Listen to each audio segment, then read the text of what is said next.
नमस्कार, आप देख रहे हैं बीडी न्यूज। बानसूर विधानसभा क्षेत्र के कद्दावर नेता पूर्व मंत्री डॉक्टर रोहिताश कुमार शर्मा ने आज गुरुवार को आजाद समाज पार्टी काशीराम का दामन थाम लिया है। प्रदेश प्रभारी व प्रदेश अध्यक्ष के हाथों आज आजाद समाज पार्टी काशीराम की सदस्यता ग्रहण की। डॉक्टर शर्मा ने प्रेस कॉन्फ्रेंस में कहा, आज भारत में लोकतंत्र खतरे में है। मैंने कोरोना काल में आवाज उठाई तो भाजपा ने मुझे पार्टी से निकाल दिया। आज कांग्रेस हिंदू मुस्लिम की बात करती है तो भाजपा सिर्फ हिंदू की बात करती है।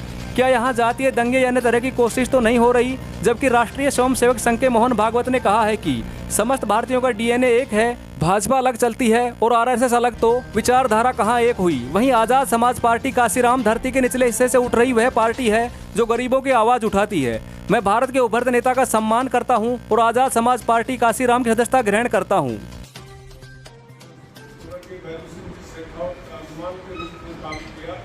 जब पार्टी कांग्रेस में नहीं थी तब कोalition गवर्नमेंट बनाने में मेरा पूरा रोल रहा और उसके बावजूद अच्छे कार्यकर्ताओं को एक एक करके पार्टी से निकाल दिया गया किसी न किसी बहाने से। और जो लोग चाटुखोर थे वो इनको पसंद आने लग गए और जो नेता थे, जमीनी नेता थे, कार्यकर्ता थे, वो ये किनारे लगाना शुरू कर दिया। कोरोना की घटना में आपको बताऊं कि हमारे अलवर जिले में एक भी भारतीय जनता पार्टी का नेता, जबकि तीन मंत्री थे राजस्थान से केंद्र सरकार में, वो कोरोना की घटना में कोई अलवर नहीं आया, प्रदेश अध्यक्ष भी नहीं आया और मरीज मरते रहे और न तो एम्बुलेंस मिली, न डॉक्टर की सुविधा मिली, न दवाइयों की मिली। इस पर मैंने केवल इतना कहा कि बड़े दुर्भाग्य की बात है कि कोरोना जैसी घटना में हमारे प्रदेश से कोई नेता नहीं आया, न तीनों मंत्रियों में से कोई आया और जनता मर रही है। और नेतृत्व, मैं तो ये कहूँगा कि नेतृत्व कमजोर है।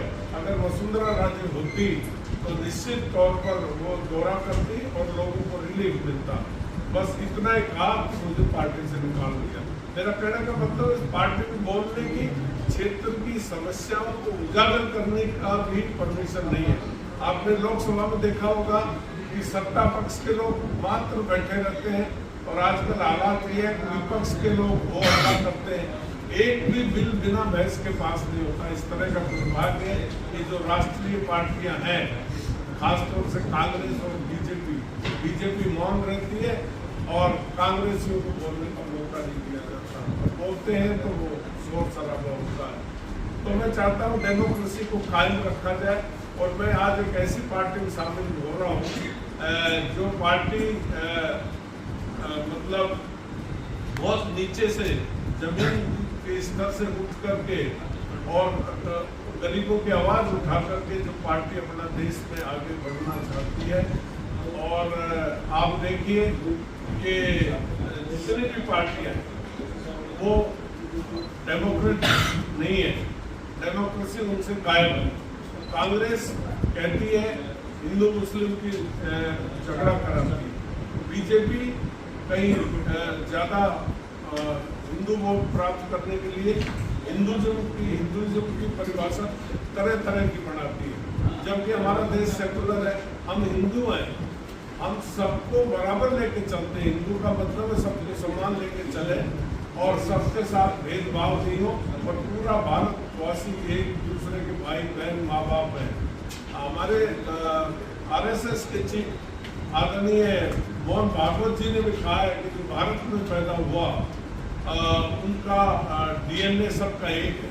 जब आरएसएस ये कहती है डीएनए एक है तो भाजपा क्यों कहती है कभी मुस्लिम को आजकल टिकट देना भी बंद कर दिया? ये क्या तरीका है? तो डेमोक्रेसी में सबको साथ लेके चलो। आप किसी एक वर्ग के नेता क्यों बन रहे हो? भारत में इससे भ्रांतियां पैदा होंगी, जनता में आपस में झगड़े होंगे, तो ये बहुत गलत है। तो मैं चाहता हूँ कि ऐसी पार्टी जो सबको साथ लेके चले, गरीबों का लिए काम करे।